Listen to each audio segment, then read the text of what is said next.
Yuk kita reka ulang adegan perang Jogja yang epic. Hell ya, udah siap buat perang. Let's go. Stop.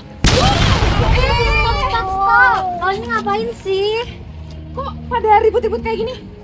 Iya, kita tuh mau mereka ulang adegan pertempuran Jogja waktu dulu. Waduh, gak gini juga kali. Belajar sejarah tuh udah gampang banget lah. Kalian tuh udah gak perlu lagi tuh yang lanjut perang-perang part 2. Bener banget. Belajar sejarah sekarang ini Udah bisa seru. dan oke kalau kita perginya ke Monjali. Monjali. Wow. Nah ini nih tempatnya. Oh iya. Yuk, masuk yuk.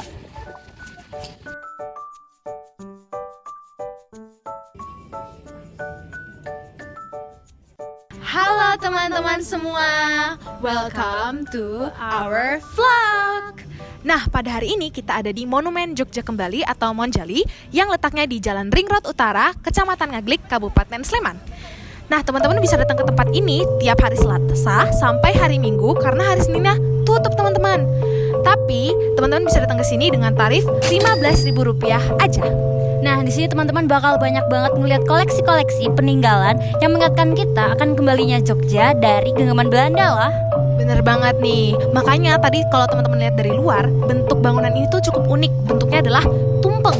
Wih, kenapa bisa begitu, Ripka? Karena tumpeng itu adalah bentuk rasa syukur dan apresiasi kita kepada para pahlawan yang sudah berhasil melebut Yogyakarta dari tangan Belanda pada 29 Juni 1949. Jas Merah! Nah, teman-teman, liburan kayak gini otaknya tetap harus dikasih makan dong ya. Iya dong. Nah, tapi teman-teman harus tahu dulu nggak sih kapan Monjali lahir? Lahir gitu. Jadi, pembangunan Monjali ini diketuai oleh Bapak Wali Kota Yogyakarta yang pada saat itu menjabat, yaitu Bapak Kolonel Sugiarto. Tentunya pembangunan Monjali ini didukung banget dong oleh Sri Sultan Hamengkubuwono IX dan juga Sri Paduka Pakualam ke-8. Dengan meletakkan penanaman kepala kerbau dan batu pertama di Monumen Monjali ini. Nih, bisa teman-teman lihat di tahun 1985. Terus diresmiinnya oleh Bapak Soeharto pada tahun 1989 di tanggal 6 Juli.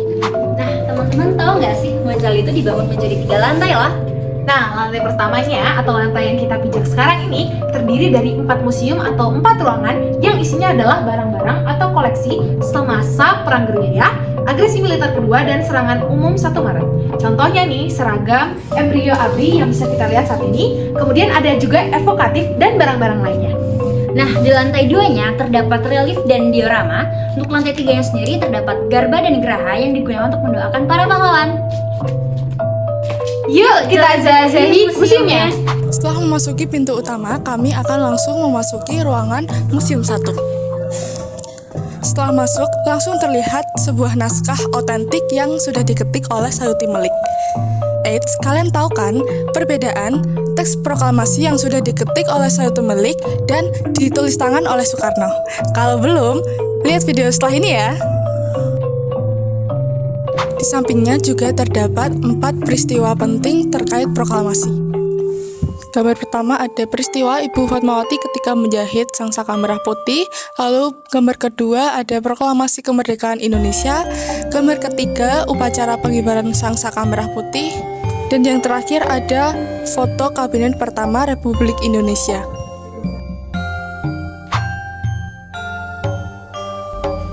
Setelah kita mengunjungi Museum 1, saatnya kita mengunjungi Museum 2. Jenderal Sudirman adalah panglima besar yang menjadi penggagas taktik perang gerilya saat agresi militer 2 pada tahun 1948 sampai dengan 1949. Nah, perang gerilya ini dilakukan selama 7 bulan dengan rute panjang melintasi banyak kota.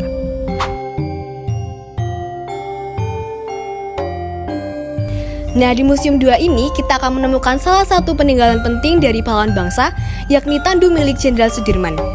Tandu ini diletakkan bersama dengan sebuah dokar beserta alat makan. Nah, ketiga benda ini pernah digunakan Jenderal Sudirman semasa perang bergerilya mempertahankan kemerdekaan Indonesia.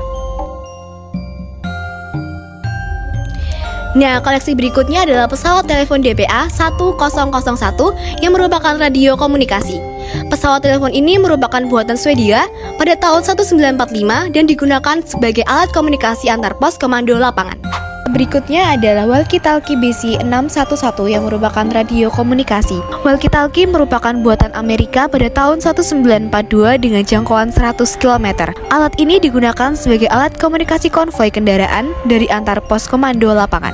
Selanjutnya adalah senjata jungle caravan yang merupakan milik TNI Angkatan Darat yang berasal dari Amerika dengan tembakan semi otomatis jarak tembak efektif sekitar 294 meter yang digunakan dalam perang gerilya pada tahun 1945 sampai 1949. Nah, koleksi yang lainnya adalah PM Carl Gustav yang berupa senapan.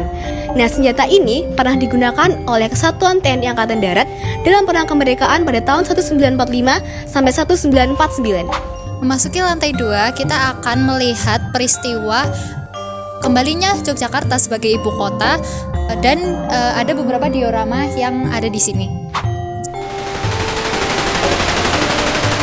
Serangan umum 1 Maret 1949 merupakan salah satu peristiwa penting dalam sejarah perjuangan kemerdekaan Indonesia. Pada saat itu, Indonesia masih dalam proses merebut kemerdekaan dari Belanda yang berusaha mempertahankan koloninya.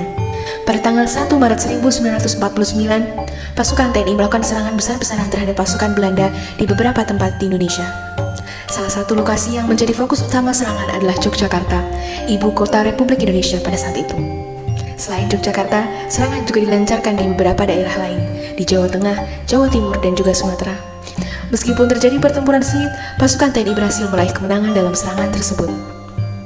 Serangan umum 1 Maret merupakan tonggak penting dalam sejarah perjuangan Indonesia karena berhasil menguatkan posisi Republik Indonesia dalam perundingan politik dengan Belanda.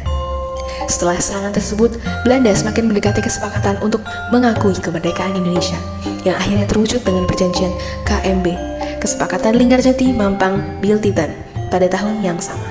Kemudian kita akan melihat diorama yang berisikan tentang penarikan tentara Belanda dari Yogyakarta pada tanggal 29 Juni 1949.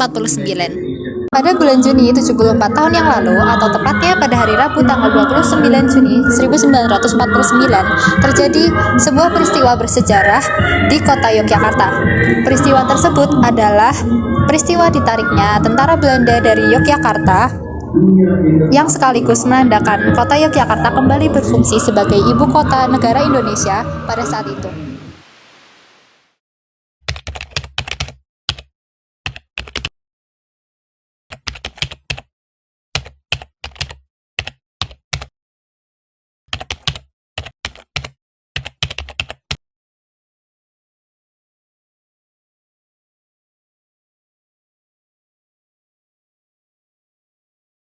Di lantai 3 terdapat Garbageraha di mana teman-teman bisa mendoakan dan mengenang para pahlawan di sini.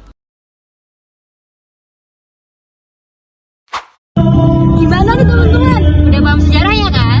Makanya datang ke Monjali dan Just